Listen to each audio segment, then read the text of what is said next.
Hi friends, പുതിയൊരു വീഡിയോയിലേക്ക് എല്ലാവർക്കും സ്വാഗതം. അങ്ങനെ അമ്മ വിക്രത്തിനോട് നിർബന്ധമായിട്ട് പറയാണ് ഒരു ദിവസം അമ്പലത്തിൽ പോയിട്ട് ഭജനയിരിക്കണമെന്ന്. വിക്രം ഒഴിഞ്ഞു മാറാനായിട്ട് പല രീതിയിൽ ശ്രമിക്കുന്നുണ്ടെങ്കിലും ഒരിക്കലും അത് നടക്കുന്നില്ല.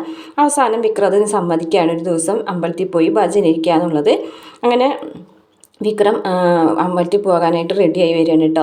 മുണ്ടൊക്കെ കൊടുത്തിട്ട് ആദ്യമായിട്ടാണ് വിക്രമിനെ കാണുന്നത്. ഭയങ്കര ഒരു സന്തോഷമൊക്കെ തോന്നുന്നു കേട്ടോ. വിക്രമത്തിന് തന്നെ ഇങ്ങനെ വേദ കണ്ണെടുക്കാതെ നോക്കിയൊക്കെ നിൽക്കുന്നുണ്ട്. അങ്ങനെ എല്ലാവരും കൂടെ അമ്പലത്തിൽ പോകുന്നുണ്ട് പ്രദോഷത്തിൻ്റെ അന്ന്. അങ്ങനെ അമ്പലത്തിൽ പോയി തൊഴുതതിന് ശേഷം എല്ലാവരും മടങ്ങുന്നുണ്ട് തിരികെ. വേദനയും വിക്രത്തിനെയും മാത്രം അമ്പലത്തിലൊക്കെ ആക്കിയാണ്. എന്ന് വെച്ചാൽ ആ ഒരു സമയത്ത് രണ്ടുപേരും ഭയങ്കരമായിട്ട് ഒന്ന് അടുക്കുന്നൊക്കെ ഉണ്ട് കേട്ടോ. ഒരുപാട് നേരം സംസാരിച്ചിരിക്കുകയും കാര്യങ്ങളൊക്കെ കാണുമ്പോൾ അവർ തമ്മിൽ ഒരുപാട് മാനസികമായിട്ട് അടുക്കുകയാണ്. പക്ഷേ ആ ഒരു ദിവസം എന്ന് പറയുന്നത് അമ്പലത്തിലൊരു മോഷണം പോവുകയാണ്. ആ മോഷണം വിക്രത്തിന് കൊടുക്കാനായിട്ട് മനഃപൂർവ്വം അഭിലാഷ് ചെയ്തിട്ടുള്ളതാണ്. ഒരു മോഷണം വിക്രത്തിൻ്റെ തലയിൽ തന്നെ വന്ന് വീഴാണ്. വിക്രം മോഷ്ടിച്ച ആളെ പിടിക്കാനായിട്ട് ഓടുന്നുണ്ടെങ്കിലും അയാളെ കിട്ടുന്നില്ല.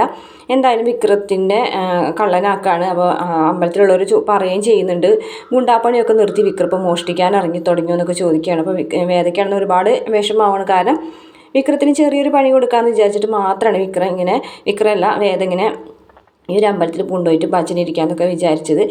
തന്നെ വഴിയിൽ ഇറക്കി വിട്ട് പോയതിന്. പക്ഷേ അത് ഇത്രയും വലിയൊരു ചതിയാവുമെന്ന് വിചാരിച്ചില്ല. അങ്ങനെ വിക്രത്തിൻ്റെ പിറ്റേ ദിവസം തന്നെ പോലീസ് അറസ്റ്റ് ചെയ്ത് കൊണ്ടുപോവുകയാണ്.